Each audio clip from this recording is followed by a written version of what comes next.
This was my first day at my new school, and so far, it was going pretty well. Can you believe the principal himself was giving me the guided tour, as well as showering me with praise? Amber, with your impressive grades and outstanding academic achievements, you'll fit in nicely here. This is Leo, my son. He's another excellent student here, and he's going to show you around. Leo looked at me from head to toe, then smiled and winked at me. Huh? Was he checking me out? And here's the library. Maybe we could study here together sometime. Sorry, but I prefer to study alone. Right at that moment, a guy walked past us to the librarian's desk. Oh my God! He totally had this whole cool bad boy look going on. I zoomed in to see what book he was holding, the Orion Mystery? Wow, nice taste. I've been really into ancient stuff these days too. Leo must have noticed me staring at that guy, as he snidely said, I'd steer clear of the likes of him if I was you. His grades are pathetic, and he's probably only in here so he can take a nap. He's below your league, while I'm far more suitable. Thanks for showing me around, but seeing your smug and scornful attitude towards others proves otherwise. Then I left, leaving a stunned-looking Leo behind. I found my class easily enough, even without Leo's help. And my desk, yeah, there was no missing that. I mean, the huge bouquet with my name on it and a welcome hamper full of candy was a dead giveaway. And apparently, it was from the principal.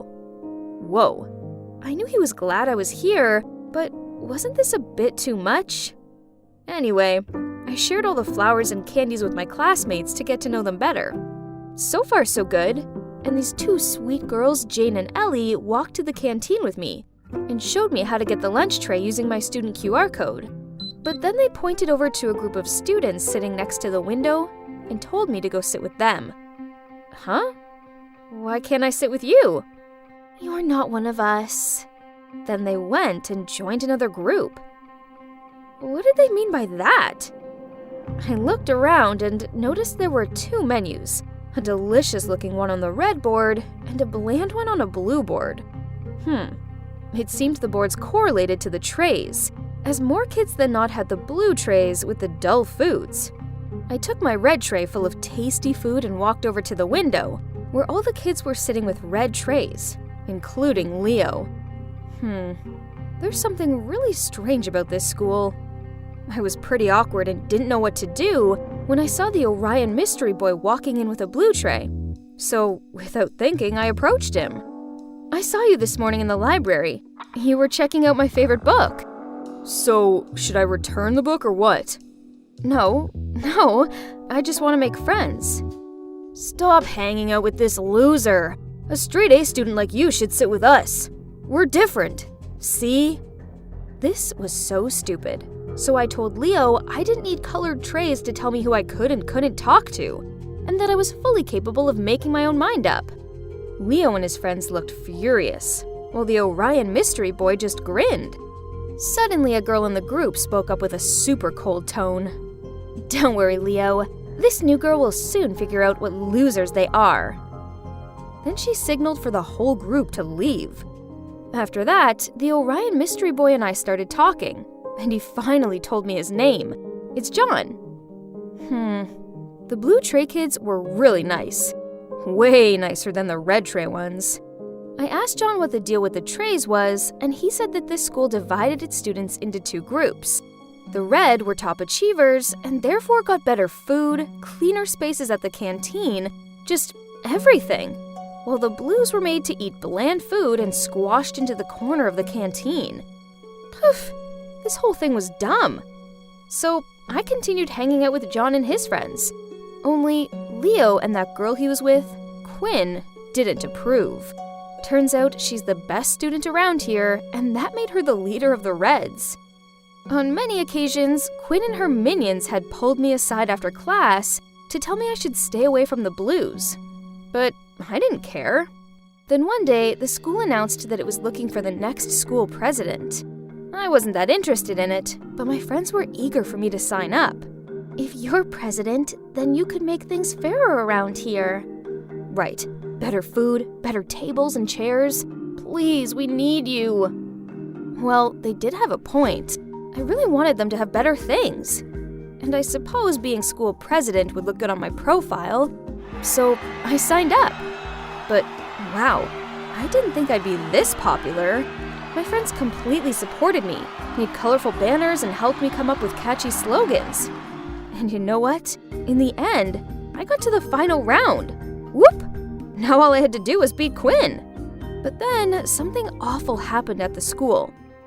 I arrived to find a bunch of students gathered around something. I squeezed through the crowd and... oh my god. The principal's beloved portrait was covered in red paint. Then across the loudspeakers, 2 names were called to the principal's office. John's and mine. Do you two know why I've summoned you here? John and I shared confused looks. No, huh? My portrait has been vandalized, and I know that Amber, you were the last one who passed the security guard yesterday. And John, you were caught on CCTV climbing over the back gate. Can you both please explain what you were doing so late at school? I couldn't find my math book, and I have an important math test coming up. So I came back to try and find it. And what about you, John? I knew it. An exemplary student such as Amber would never do such a thing. But a troublemaker like you, on the other hand, you're expelled. I didn't do it. Please reconsider, sir. Please give me some time so I can find the one who's responsible. Very well. Seeing as it's you, Amber, I shall allow you 1 week to prove this boy's innocence. Him, or his guilt. When we left the office, I asked John why he was sneaking about the school late at night, but he got all defensive. I had a thing, and it's none of your business. If you want to believe it was me, then do. Didn't you see what I just did? I defended you. Can't you just tell me? I had a thing, okay? My thing that you don't need to know. Then he left. I stood there feeling confused when Quinn, Leo, and their group walked towards me. Don't waste your time with him. Sooner or later he's gonna be expelled. Right, Quinn? But Quinn ignored him, then gave me a dagger look. I'm gonna say this one last time. Stay away from him. And they all left. Why was Leo so sure that John would be expelled? I know they all hated John, especially Quinn. Could it be that they framed him? Well, there's only one way to find out. I needed to keep a close eye on Quinn and see what she was up to. So after school, I followed Quinn all the way to the harbor. It's like she was waiting for someone.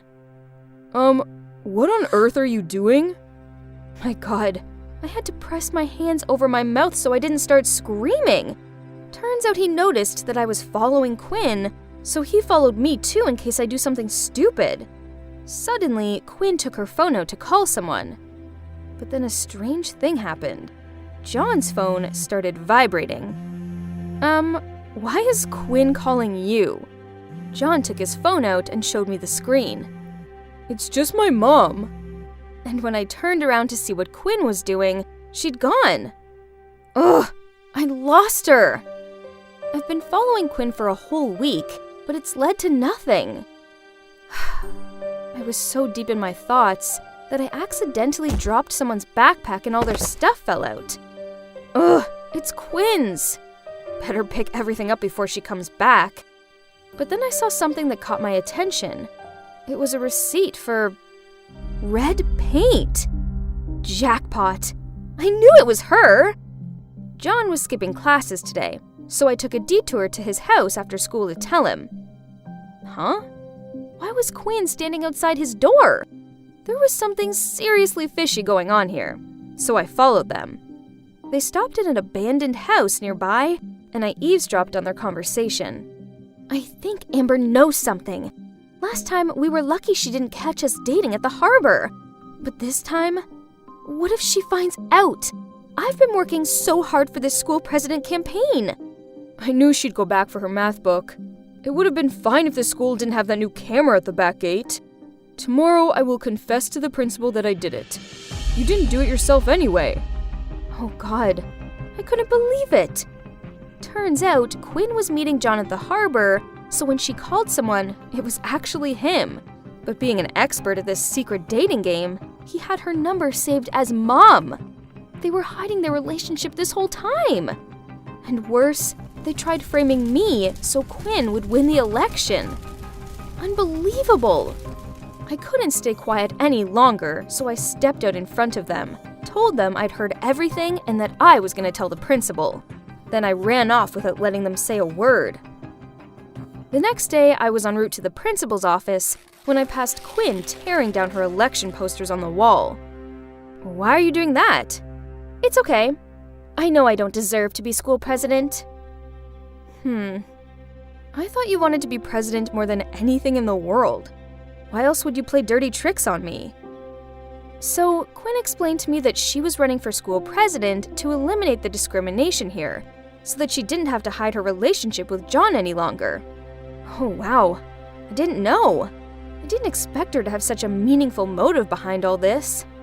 My plan was just to fight for better things for the Blues team. But man, Quinn had a vision to change this whole school. Impressive.